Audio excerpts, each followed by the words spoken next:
Welcome to the Life Begins at Midlife podcast, where we pop the champagne to celebrate the unexplored joys and endless adventures that await us in the midlife. Flipping the script on what it means to hit those fabulous 40s, 50s and beyond. Because here, we don't believe in midlife crises, only midlife revolutions. Reminding you that the only thing we're letting go of at midlife is the notion that it's all downhill from here.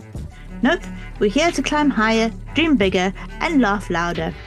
Each week, we'll dive into the myths, share the truths, and unlock the secrets to making the midlife years your best years yet. From rediscovering lost passions to embarking on new adventures, we're covering it all. Expect candid conversations with inspiring guests who've turned their midlife years into their most dynamic chapter yet. We're talking to everyone from entrepreneurs who've launched successful startups from their kitchen tables to adventurers who decided age is just a number when it comes to climbing mountains or sailing the seas. So if you've ever found yourself pondering, is this all there is? Or you're just eager to embrace the richness of midlife with both arms wide open, then you, my friend, are in the right place. Grab your favorite drink, get cozy, and let's show the world that life doesn't just begin at 20, it begins again at midlife. And remember, in the Life Begins at Midlife podcast, the only rule is to live confidently, love unconditionally, and laugh uncontrollably. Let's get started. So hello and welcome to today's episode of Life Begins at Midlife. We have the amazing Ena Bautista in the studio today, and I'd like to welcome her and give her the opportunity to tell us a little bit about who she is and what she's been up to. So welcome, Ena. Hi. Oh, it's my pleasure to be here, and I'm going to go straight into introduction. My name is Ena Bautista. I'm a mindset and energy coach for go-getters, high achievers, for people who really want to who really keep going at it, and they're fighters, and mostly with entrepreneurs, business owners who are really big high achievers and who are currently experiencing a sort of a midlife crisis of business and life. A lot of things are changing up for them, and they are reevaluating their choices. They're rethinking, they're looking at their lives and the past and thinking how they want to move forward with their lives and with their business. And I help them, guide them through that process of rediscovery and unpacking all of the beliefs that they have taken on other people's expectations, and help them find what is actually theirs. Sounds like very powerful work that you're doing with the people out there. Yeah. So tell us a little bit about, we mentioned before we came on to the podcast about reclaiming your identity. Yeah, I think that very much happens at the same time as people start going through that. I wouldn't say midlife crisis, I would say midlife elevation,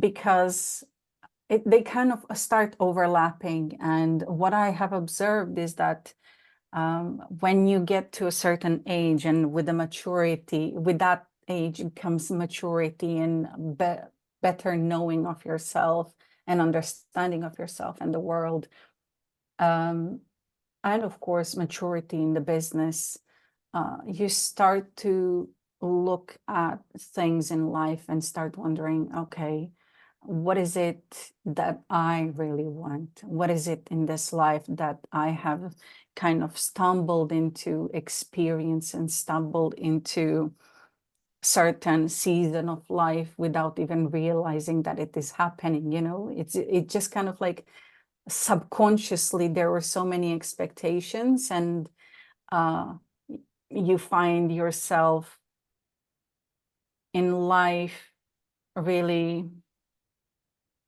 as if many other people made choices for you, like as if a lot of it wasn't by your own choice. And when it comes to reclamation of identity and what I focus on, and the process that I have gone on through myself, is that you start really looking at getting to know yourself, really who you are, and examining all of the things that you have kind of put on the back burner, that you have deprioritized, all the hobbies and all the quirky behaviors that you have tamed down and toned down, just so you can be more kind of palatable to others. And of course, I say this without judgment, because to an extent, a lot of women and a lot of people who have grown and in the patriarchal society have learned to do that, to be able to kind of fit in.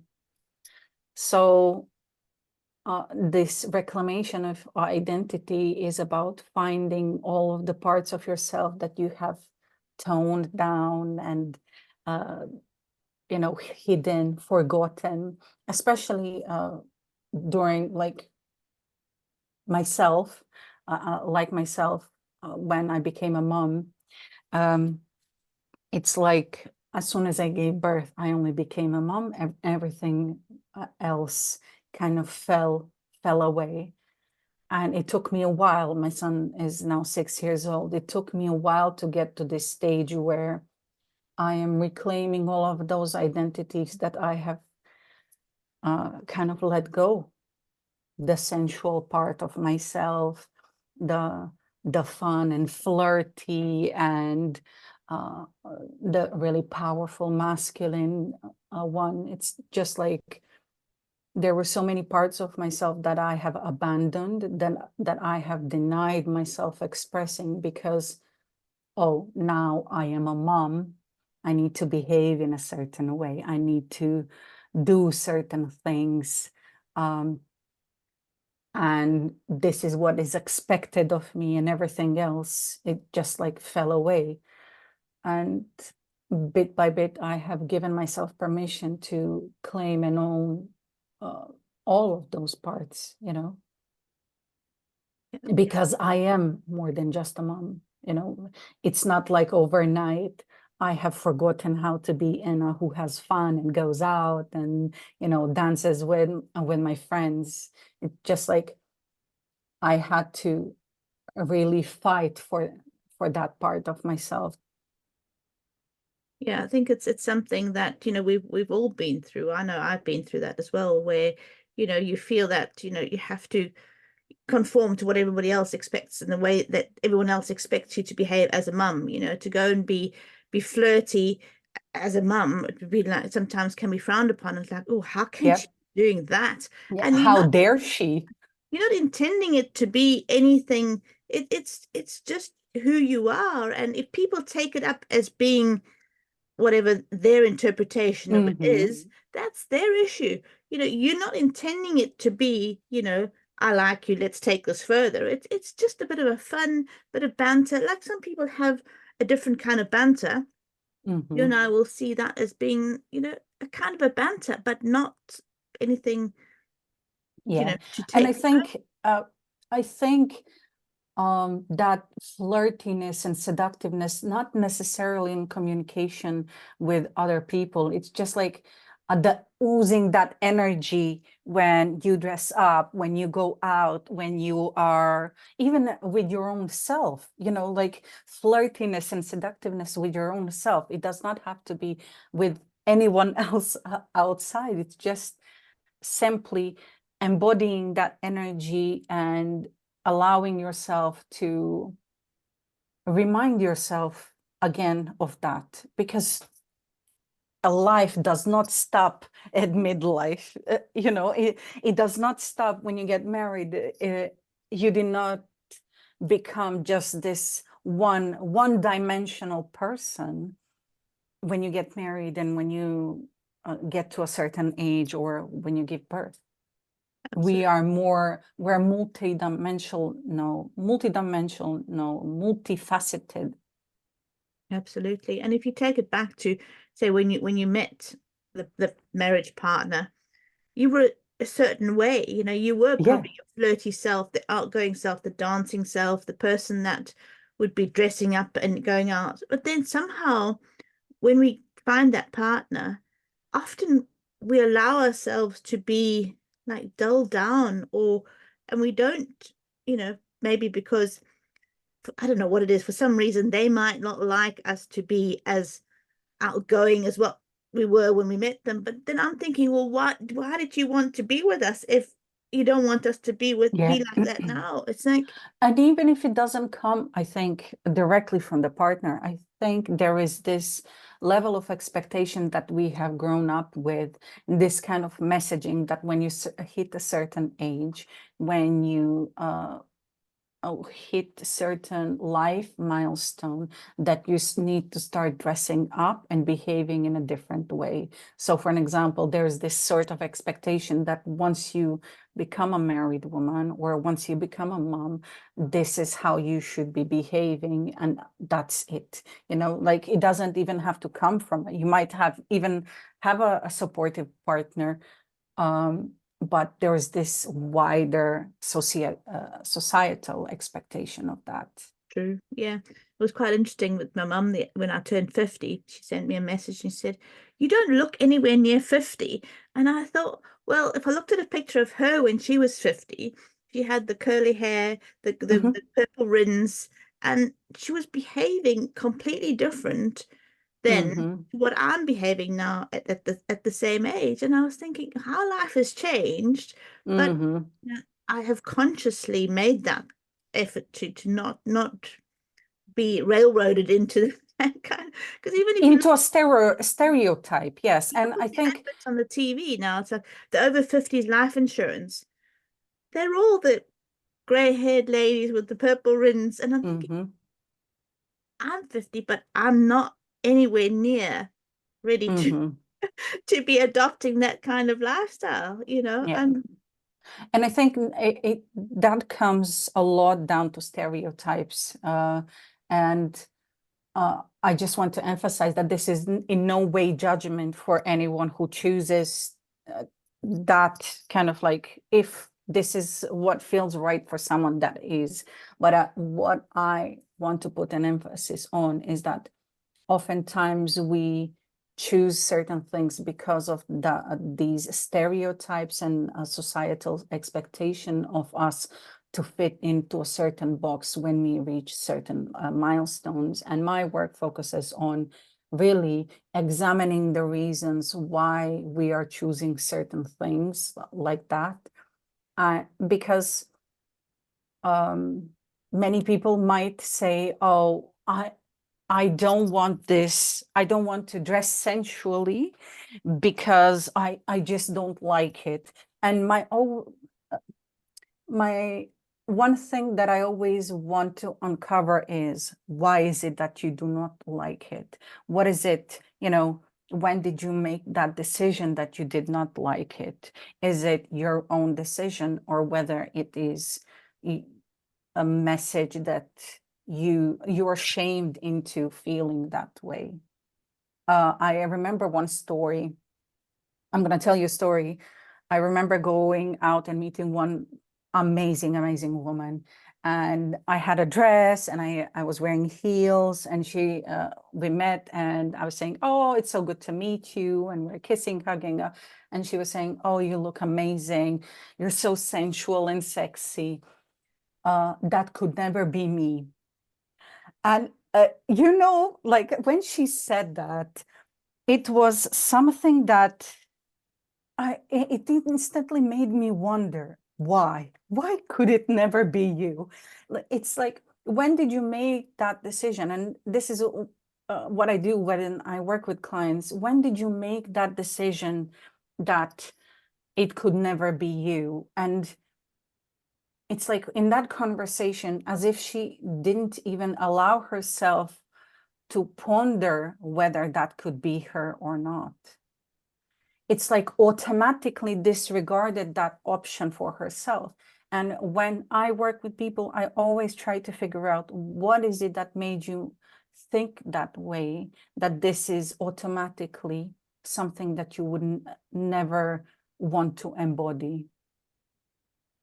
It's like, or feel you why? can, because sometimes they might want to, she might have wanted to, Yes, or if only I could. yes, yeah. Felt that there was some kind of limitation stopping her from being able to do that. Yes, and I think oftentimes we say such things on outside, on the outside, we communicate it to others, but there's often the deeps down a voice within us that, I really want that. I wish this could be me.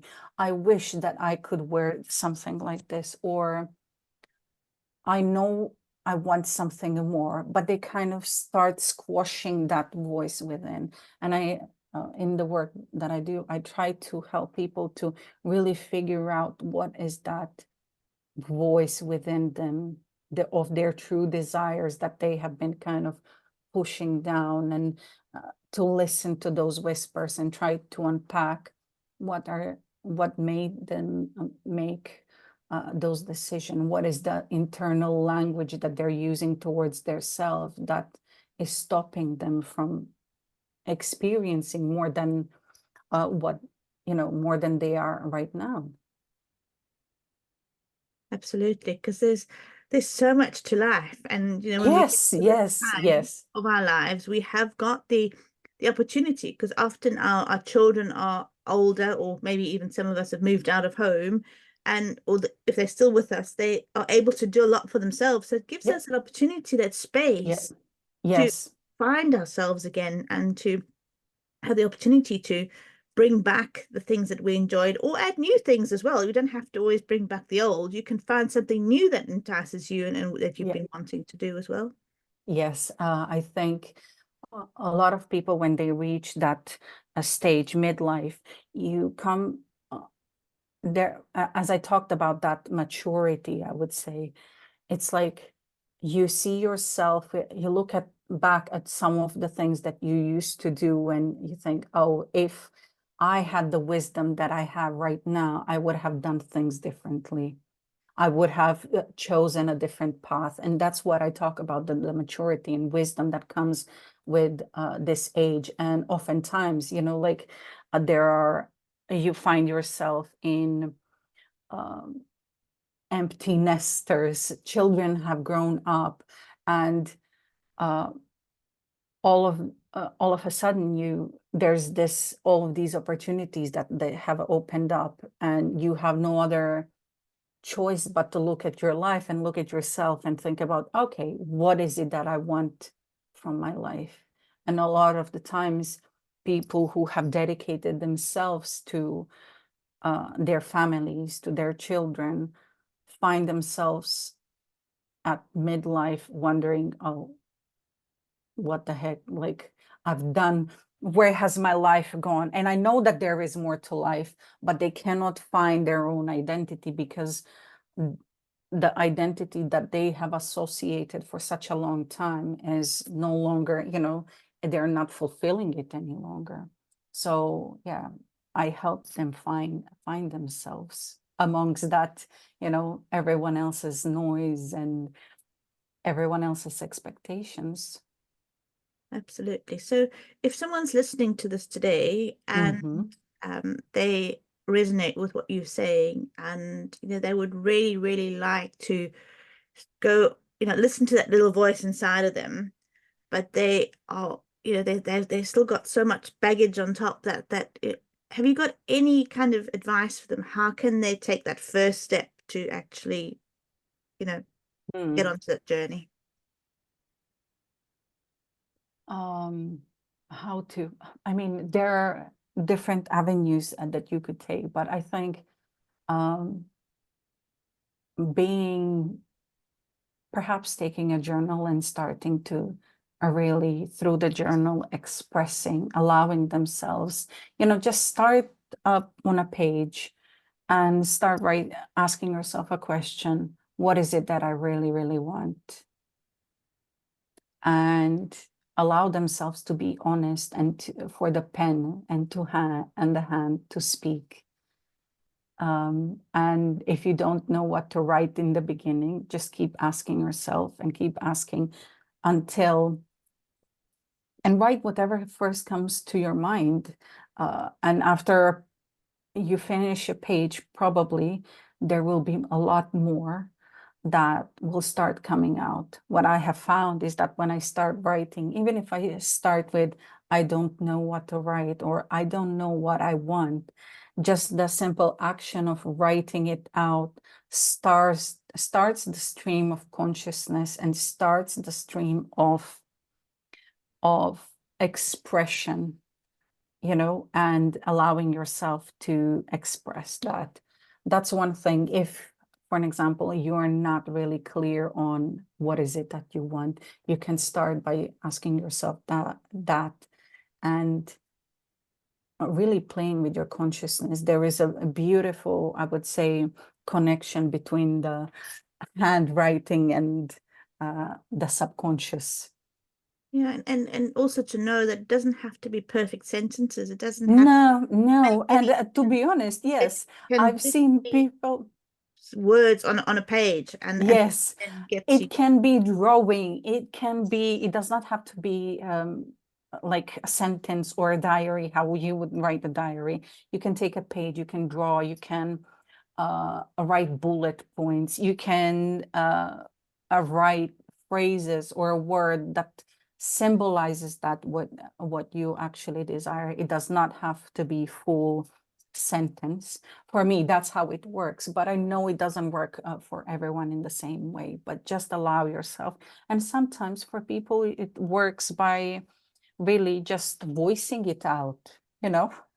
You can say, what is it that I want, and just speaking it out, you know, allowing your voice to express it, Absolutely. because there is such immense power when you allow yourself to vocalize it, because oftentimes we suppress it and push it down and never give ourselves the permission to voice it out, because we think, oh, that's never going to happen, or something like that. Absolutely. And because we've pressed it down so long, it might take a bit of time to bubble up, and Oh we yes, oh should yeah, allow ourselves that, writing just questions or whatever comes to mind, the sky's blue, whatever it is. I've got to I've got to go and fetch the children in a minute. Whatever comes to mind, just write that. But keep asking yourself the question, yeah, and at some point either that'll have bubbled up and you'll start having all those thoughts and feelings yeah, coming through. yeah. I think it's also sometimes it can also be helpful to say, oh, this is not what I want, and start with that. I don't want this. So if you do not want a life that looks like this, what is the opposite of that? Or what is it from that you can take away? And how would your life look like if you took that part that you don't want away? Yeah.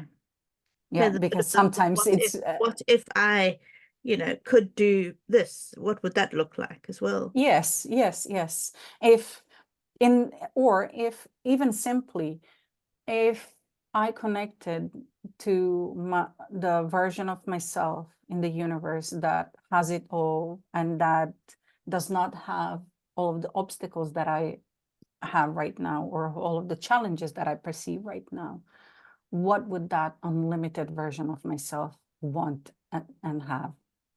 Mm.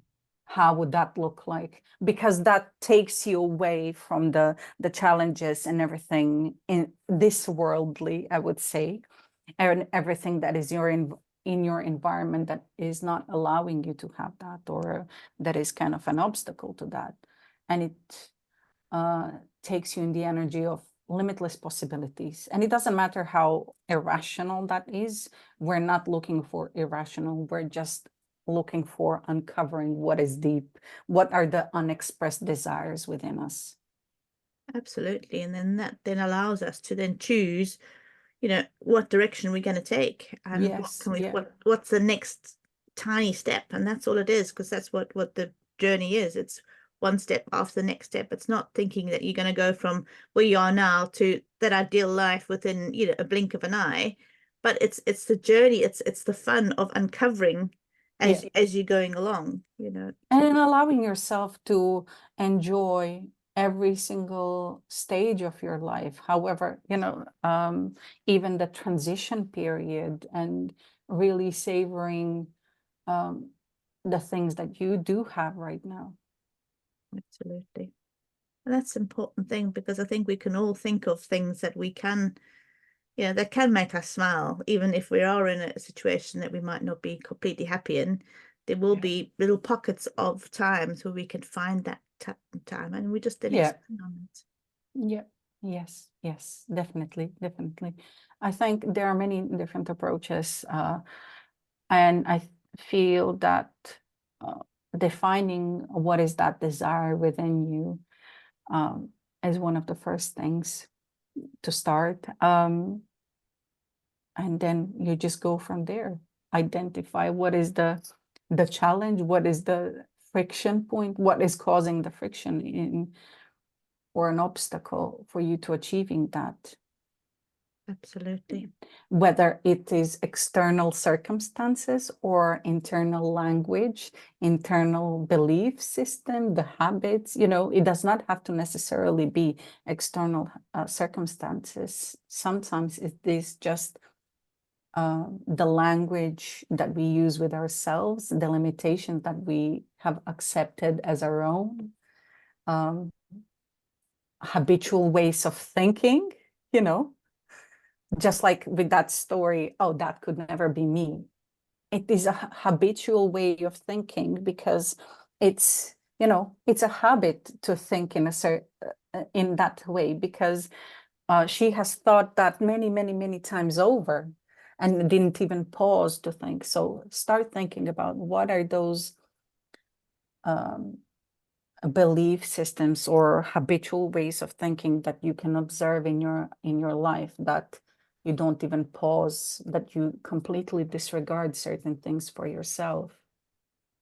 Where are you denying yourself things that, without even actually thinking whether it is something that you want?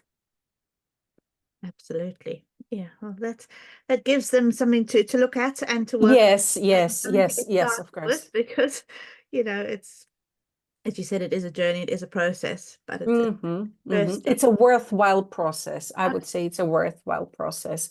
And I know I wrote something yesterday. It's like, I know that a lot of people fear of what it would be the next step, um, and worry whether they could do things on their own, whether they could do things differently. And, you know, sometimes that the challenge that we know is much more comfortable than the challenge that we don't know.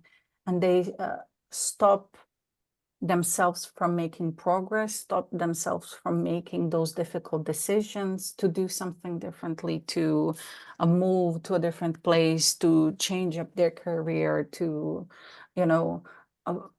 distance themselves from certain people, because they fear that it's going to be so difficult. And when I was writing, like, yes, it is difficult to take yourself out of that comfort zone, but you're already efforting, you're already putting in the hard work to push down all that you want to feel, all that you want to experience. You're already doing all that hard work to deny yourself and to, you know, um, not to deny yourself all those things. You're already doing the work.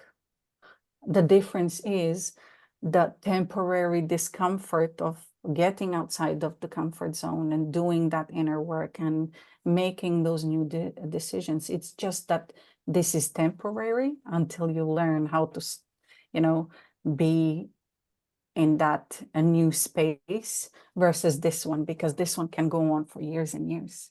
Absolutely. It's about creating that new habit. It's like any new habit Yeah.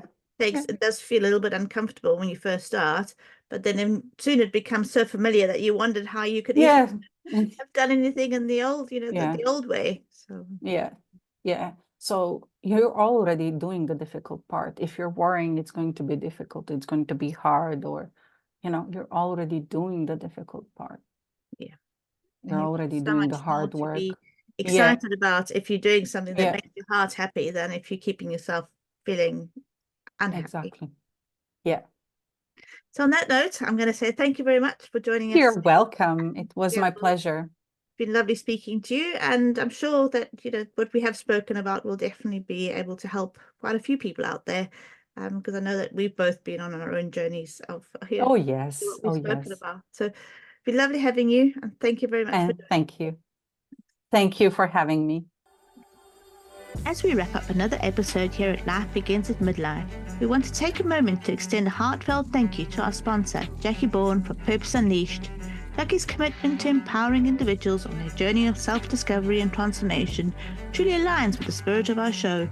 Whether you're navigating the challenges of midlife, seeking clarity on your next steps, or simply looking to live a more fulfilled life, Purpose Unleashed offers the guidance, tools, and support you need to turn your aspirations into reality.